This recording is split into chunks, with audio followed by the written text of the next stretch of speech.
Estamos de nuevo en el Instituto Bíblico del Aire. Qué bueno que contamos con su amable sintonía. Esperamos esté obteniendo el mejor provecho de estos estudios. Estamos avanzando en la serie sobre el Nuevo Testamento. Si le es posible, busque su Biblia para un mejor provecho de este estudio. Ya Alberto Valle está listo para presentarnos otra importante lección. Les saludo afectuosamente, estudiante del Instituto Bíblico del Aire, mientras continuamos con nuestro estudio en el libro de Hebreos. Hemos visto en nuestra presentación anterior cómo el autor de Hebreos nos presenta a Jesucristo como superior a los ángeles. En el estudio de hoy vamos a continuar con esta sección que se encuentra en los capítulos 3 y 4 de este libro de Hebreos.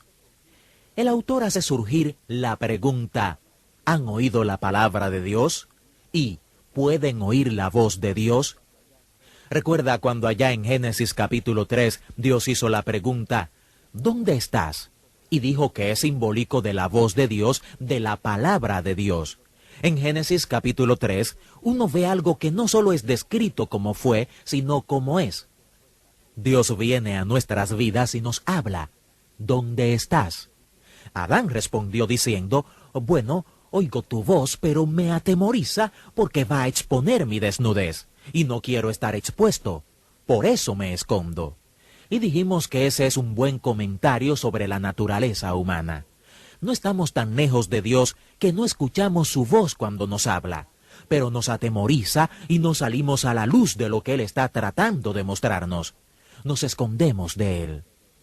En esta parte de Hebreos 3 y 4, Él dice: no hagan eso. Porque si ustedes todavía pueden oír la voz de Dios y no la oyen, ustedes son tal como ese pueblo que estuvo vagando en el desierto por 40 años y Dios llegó al punto de cansarse de ellos. Y el día vendrá cuando no oirán más su voz. Él se alejará de ustedes y ustedes fracasarán al entrar a la tierra prometida de la experiencia cristiana, porque la voz será cada vez más baja. Esta es una gran advertencia. Luego dice: temamos, pues, no sea que permaneciendo aún la promesa de entrar en su reposo, algunos de vosotros parezcan no haberlo alcanzado, porque también a nosotros se nos ha anunciado la buena nueva como a ellos, pero no les aprovechó el oír la palabra por no ir acompañada de fe en los que la oyeron. Lo que está diciendo aquí es que cuando el Evangelio es predicado, cuando la voz de Dios es oída por seres humanos, a veces los beneficia porque está mezclada con fe en ellos cuando la oyen. Ahora, cuando la palabra de Dios es proclamada y no está mezclada con fe cuando la oyen, no solo no les beneficia, sino que les condena. Él luego da una gran afirmación sobre la palabra de Dios. Porque la palabra de Dios es viva y eficaz, y más cortante que toda espada de dos filos, y penetra hasta partir el alma y el espíritu, las coyunturas y los tuétanos, y discierne los pensamientos y las intenciones del corazón. Y no hay cosa creada que no sea manifiesta a su presencia. Antes bien, todas las cosas están desnudas y abiertas a los ojos de aquel a quien tenemos que dar cuenta.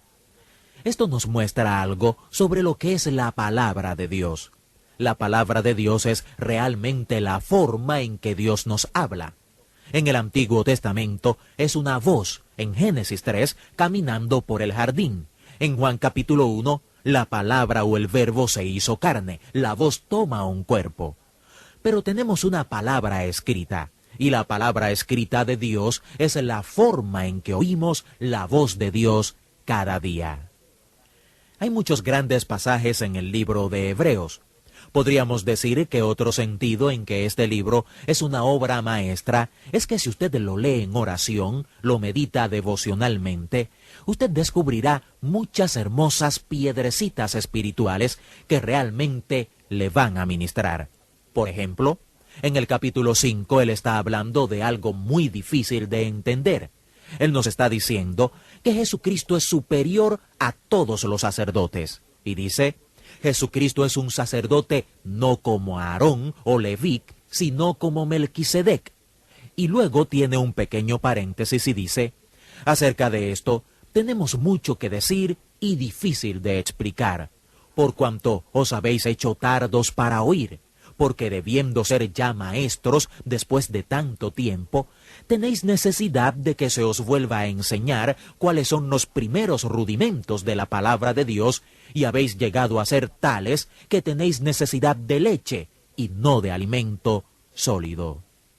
Y todo aquel que participa de la leche es inexperto en la palabra de justicia, porque es niño. Pero el alimento sólido es para los que han alcanzado madurez, para los que por el uso tienen los sentidos ejercitados en el discernimiento del bien y del mal. Cuando usted viene a la Biblia porque fue a la iglesia y el pastor, que ha digerido algo de alimento espiritual de la Escritura, se levanta y le enseña lo que él ha digerido espiritualmente, según el autor de Hebreos y otras partes de la Escritura, eso es leche. Y eso quiere decir que usted es un bebé. Si esa es la única manera en que usted se alimenta de la Escritura, eso significa que usted es un bebé. Pero si usted viene a la Escritura por sí mismo, y es solo usted, el Espíritu Santo y la Biblia, y el Espíritu Santo le enseña cosas de la Escritura, eso es carne. Y quiere decir que usted ya no es un bebé. El verdadero objetivo de este Instituto Bíblico del Aire es que podamos comer carne, y no solamente leche.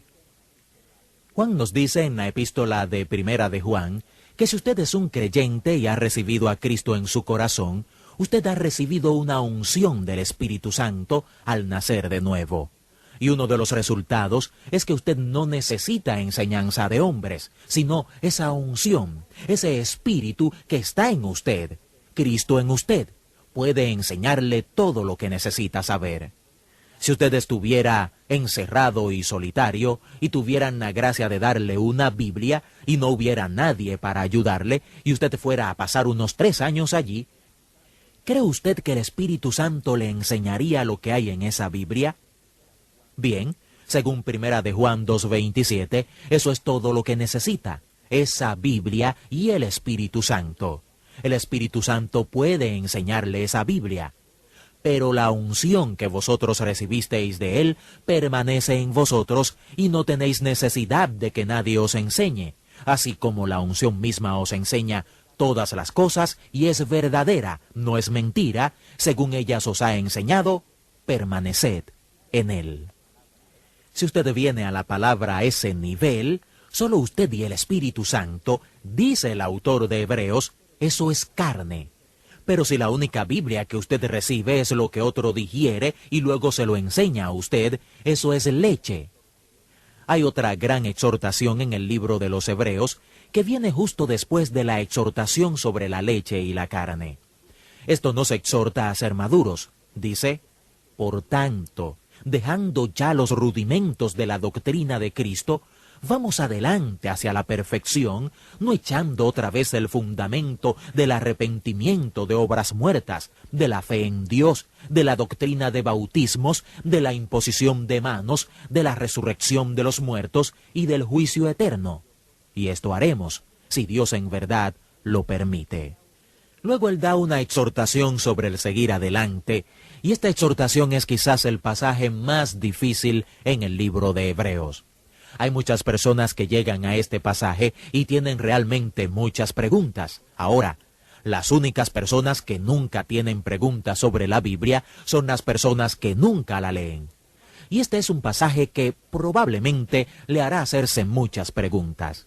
La exhortación dice así: porque es imposible que los que una vez gustaron del don celestial y fueron hechos partícipes del Espíritu Santo, y asimismo gustaron de la buena palabra de Dios y los poderes del siglo venidero, y recayeron, sean otra vez renovados para arrepentimiento, crucificando de nuevo para sí mismos al Hijo de Dios y exponiéndole al vituperio. Porque la tierra que bebe la lluvia, que muchas veces cae sobre ella, y produce hierba provechosa a aquellos por los cuales es labrada, recibe bendición de Dios. Pero la que produce espinos y abrojos es reprobada, está próxima a ser maldecida, y su fin es ser quemada. Pero en cuanto a vosotros, oh amados, Estamos persuadidos de cosas mejores y que pertenecen a la salvación, aunque hablamos así. Este es un pasaje muy difícil y muchos piensan que este pasaje enseña que uno puede perder la salvación. Así que la pregunta es, una vez que uno ha sido salvo, ¿puede uno perder esa salvación? Hay muchos que dicen una vez salvo, para siempre salvo. Y hay otros que dicen no, uno es salvo hoy pero puede estar perdido mañana. Y este ha sido un debate por generaciones. Otros lo enfocan así. ¿Es asunto de uno asirse a Dios o es asunto de Dios que nos tiene asidos a nosotros? Nosotros nos inclinamos a pensar que es asunto de que Dios nos tiene asidos a nosotros. Creemos en la elección y por esto creemos que eso eclipsa todo el debate de si perdemos o no la salvación. Pero ¿qué hace uno con un pasaje así? Dice porque es imposible que los que una vez fueron iluminados y gustaron del don celestial y fueron hechos partícipes del Espíritu Santo y recayeron, sean otra vez renovados para arrepentimiento, crucificando de nuevo para sí mismos al Hijo de Dios. La respuesta a esto viene luego cuando dice, pero en cuanto a vosotros, oh amados, estamos persuadidos de cosas mejores y que pertenecen a la salvación. Cuando habla de iluminados, gustaron y hechos partícipes, él no está describiendo a la persona salva. Él está hablando de la persona que ha sido tocada por el Espíritu Santo, tanto que gustan o participan, pero nunca continúan y no nacen de nuevo. El ánimo, la exhortación y la advertencia en todo esto es, estad firmes por Jesucristo y salid y haced un claro compromiso con Él y luego asegúrese de su salvación. Este es el mensaje de esta difícil exhortación en el libro de Hebreos. Hasta aquí la enseñanza de hoy en el Instituto Bíblico del Aire. Esperamos que lo aprendido sobre el Nuevo Testamento en esta lección les sea de mucha ayuda. En nuestro próximo programa continuaremos con esta serie de estudios. Entre tanto, confiamos que nos escribirá para dejarnos saber en qué forma este programa es de bendición a su vida. Tenemos disponibles materiales que acompañan esta serie de estudios. Esta es nuestra dirección: Instituto Bíblico del Aire, apartado 2805, Miami, Florida, 33265, Estados Unidos. Y el correo electrónico iba@transmundial.org. Dios le bendiga y hasta nuestra próxima clase. Instituto Bíblico del Aire, capacitando para el servicio eficaz.